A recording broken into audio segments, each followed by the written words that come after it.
Oh, well, we'll just start late. It's okay. To convert radians to degrees, I multiply 180 degrees divided by pi. So we have a couple examples before we start. So we're going to convert 50 degrees to radians. So I take my 50 degrees and I multiply by pi radians over 180. And then I just simplify from there, right? So the degrees cancel out because there's one on top and one on bottom. And then the easiest way to do something that ends in a 0 is cancel out the 0, and then I get 5 pi over 18. If I could simplify 5 and 18, I would again, or I get 5/18 pi, that would be in radians, 5 pi over 18 radians. It doesn't matter. Either one of these is correct. It doesn't matter. I could write it this way, or I can write it this way. When I'm putting them into the chat box, I would write like this, 5 pi over 18, okay, divided by 18. So pi is just spelled P-I because we don't have a pi sign able to type into our chat box. So that's how we would do pi in the chat box. To convert 7 pi to degrees, I do 7 pi radians times 180 degrees over pi radians.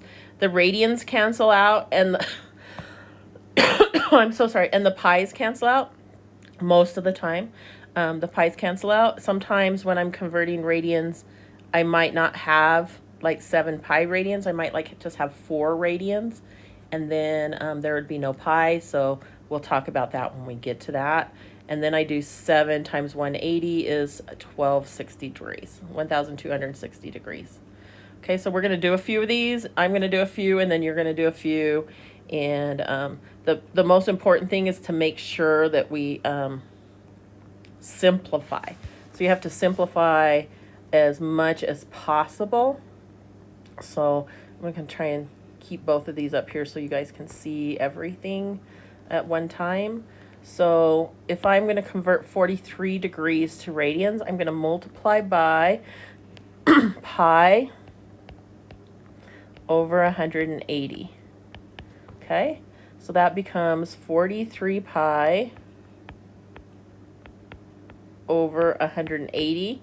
And then I just want to see if anything goes into 43 and pi, and I'm pretty sure, 43 and 180. And I just want to say I'm pretty sure that doesn't, because 43 I think is prime. So 180. No, okay. So that would be my total answer. There's nothing that simplifies there. It'd just be 43 pi over 180. So that would be my whole answer. The next one, however, I would have to simplify a little bit more. I just want to keep both of them up here. There we go. So I'm going to, again, multiply by pi over 180. So I would get 315 pi over 180. Now I know, because one ends in 5 and one ends in 0, that I can divide both of the numbers by 5. So I'm going to start there. 315 divided by 5 is 63 pi divided by 180, 36. And I think 9 goes into both 63 and 36. So 9 goes into 63, 7 pi. Oh, let me fix that. 7 pi. And 9 goes into 36 4 times. So it'd be 7 pi over 4. Okay. So what I'd like you guys to do is do the next 3 problems. I'm trying to keep all of them on here at the same time for you. So I've got, let's see, times, not equals, times pi over 180 is going to equal 472 pi divided by 180. And then what I did is I said, well, they're both divisible by 2. So if they're divisible by 2, I got 236 pi divided by 90. And again, they're still divisible by 2 because they're both even. So I got 118 pi divided by 45. And then nothing that went into 45 went into 118 because I tried. 5 doesn't, 15 doesn't, 9 didn't, and 3 didn't. So that was my answer. That's where I stopped at. So then I went to the negative 65, which is still times pi divided by 180. So I get negative 65 pi divided by 180. And again, they end in 5, so I can divide each of them by 5. So I got negative 13 pi divided by 36. And it can't be simplified from there because negative 13 is prime, and 13 does not go into 36. So that one is done. And then the last one is negative 186. So times pi divided by 180 is going to be negative 186 pi divided by 180. And I divided by 2 first and got negative 93 pi divided by 90. And then I stopped there because I couldn't think of anything else. But then someone put in their answer. I'm like, duh, it's divisible by 3. So both those numbers are divisible by 3. So I could get 31 pi divided by 30. And there's my answer. So there we go. Is there any questions on how to, really the hardest part of converting to a radian is simplifying the fraction. Okay, so make sure we're simplifying the fraction and we're just dividing by the same number on the top and the bottom. That's all simplifying the fraction is, right? Okay, is there any questions?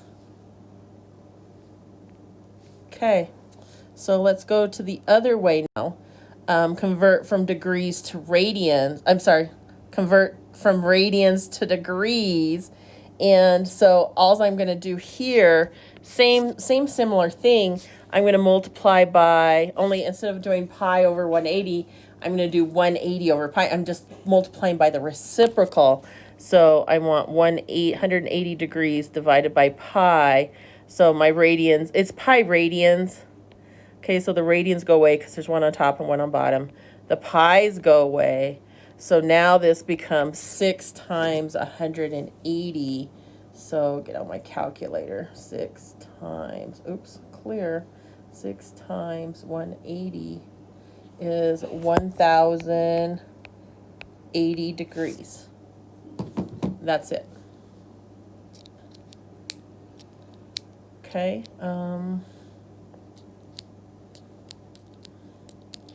Let's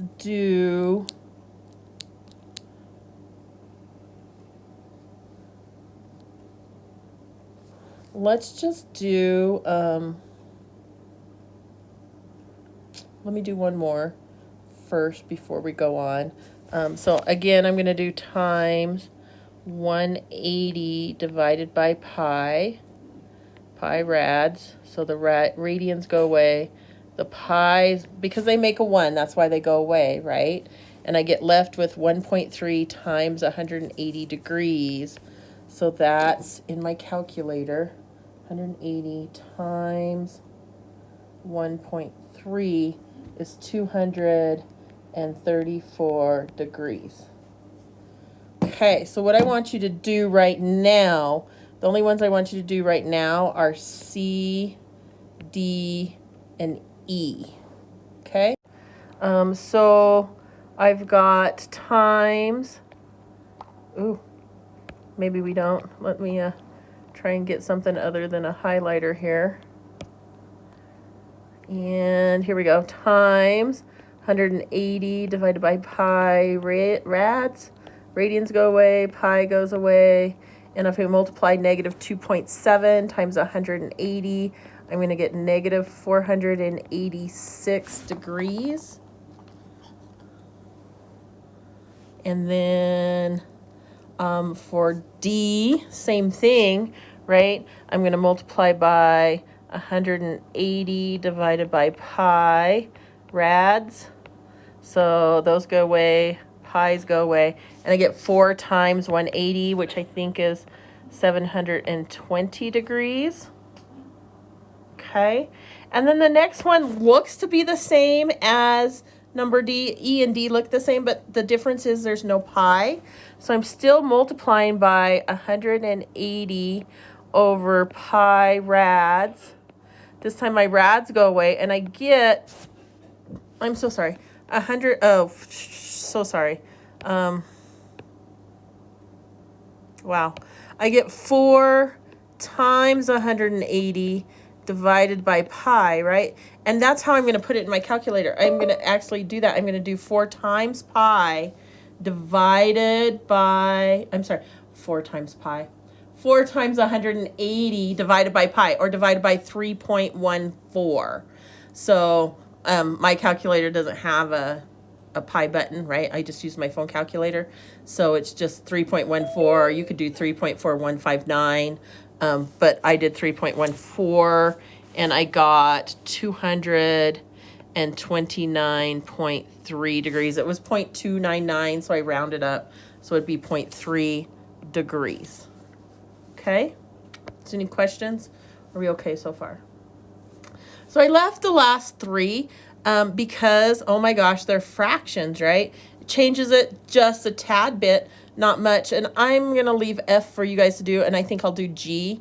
And so you guys will end up doing F, H, and I, and I'll do G so I can kind of show you how to do it, right? So I'm going to still multiply by 180 degrees divided by pi radians. So the radians go away, the pi goes away, but then I get left with 3 times 180 divided by 4. So that's the only difference. If it's a fraction, I'm going to have a division in there.